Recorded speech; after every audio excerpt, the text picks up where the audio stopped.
So yeah, after we study in the monastic system, for example, for about 20 years, or 25 years, it depends. Then there's kind of a graduation, and you can become a geshe or geshema, right? As we have for the male and the female ordained ones.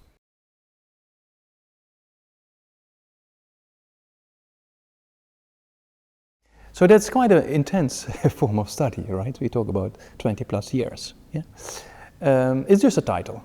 Right? As we know, everything is merely imputed by the mind. So it's just a title, but I never want to become a geshe, first of all, but my own teachers told me to go that direction. But then having done so, then it has benefits to have something completed. So same as university, if you complete something, you feel you have done something, right? So now, not just a university degree, but you completed something for future lifetimes as well, right? So that's what the Geshe degree is all about. It's not just the title in this life, it's kind of putting imprints in your mind over 20 years of various subjects of the Buddhist doctrine. And then you have incredible, and it's not only study. I mean, the 20 years of the Geshe study program is a life-transforming kind of process. It's basically being in retreat for 20 years, right? So, it's challenging because of the culture, because of the intensity, but also it's transforming because you study about the mind and its philosophy. You study about how to deal with destructive emotions all the way up to eliminating ignorance, right? So it's a very sophisticated system.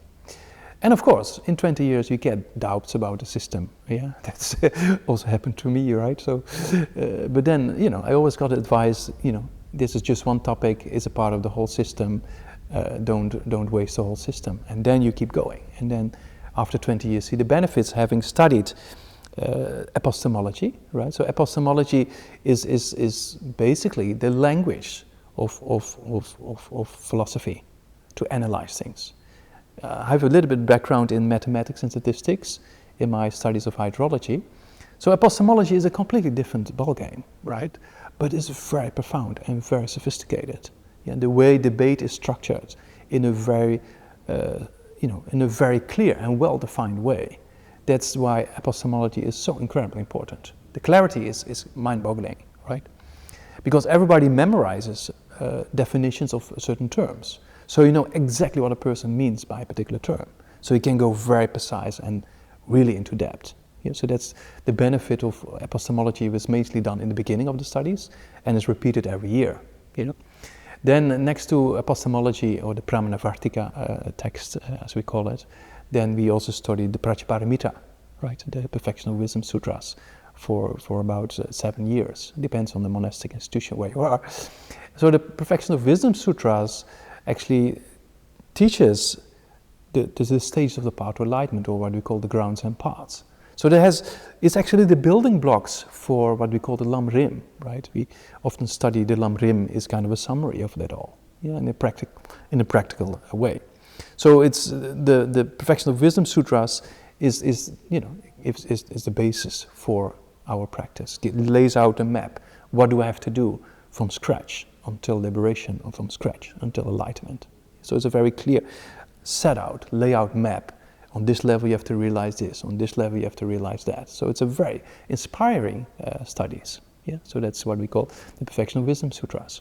And then because we want to become liberated, or we want to achieve enlightenment, right? So that depends on the motivation. Liberation only for yourself, enlightenment, want to become a Buddha for the benefit of all sentient beings. Whatever path you follow, you need the wisdom realizing emptiness. You need a wisdom to eliminate ignorance, right? And that's been studied in most traditions. I mean, in Saraje Monastery, we studied that for about 4 years. Yeah, so that means the view of ultimate reality is being studied in great depth, because it's one of the most important teachings of the Buddha, the teachings on emptiness, because it cuts ignorance, which is the root of samsara. And if you want to achieve nirvana or enlightenment, that has to be done. So you study these incredible views of philosophy in the middle way for about 4 years, and then after that you depends which monastic institution you're from, but then you study monastic discipline because you're a monk or a nun, right? In the geshema programs, so you have to know all about your vows and related rules and regulations within the community. So that's what we call the Vinaya, or the moral discipline.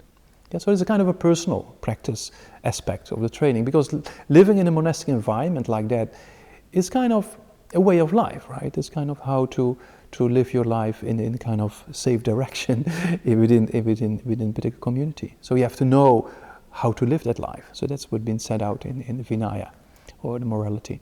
And then the last topic Vinaya has been studied for about 3 years. And then the topic Abhidharma has been studied for about 2 years. And Abhidharma talks about, various ways, mainly about karma, a lot of aspects about karma, a lot of aspects about consciousness and main minds and primary consciousness and mental factors and how they operate with each other. What is their definition? What is their nature? What is their function? So that gives you an idea about psychology. So you can see, if you do this 5 years of study, you get a very clear understanding, not just about the mind, but also about the part and how to eliminate the various afflictions, right? So it's a very sophisticated system, although it looks a bit long, but if you think enlightenment to be maybe away for a few eons, or let's say in the Vajrayana, a few lifetimes, then you have to invest a certain amount in study, right? So in the monasteries, then you have all kinds of people, right? Yeah, and not everybody is really going for the whole program. Yeah, some people might drop out halfway through. So in our monastery, in Sergej Monastery, we have about 75% dropout over 20 years. Yeah, that's just the general. For Westerners, the dropout rate is slightly higher. We have about 80% in the first 2 years, right? 2-3 years. So you cannot expect everybody, because the discipline is tough, the studies are tough, and it's every day is kind of almost like a daily exam. So it's pretty hardcore kind of hardcore way of living, but very beneficial if you go with the flow. Yeah, that means that for those who are really inclined to keep going, then the majority, of course, it's difficult, right? We have this high dropout rate over 25 years or 20 years. But there's a lot of people who, were not really inclined to study more in depth, so they serve the monastery or serve the community. So we have healthcare centers, we have libraries, and there's other ways to out of the monastery, interfaith kind of events that people can help out with. So there's a mixture of various people within the monastic system. Some really go for the studies, and some do studies and do things on the side, and some people only serve the community or serve outside. So there's a various way of living your life as a monastic, so to say.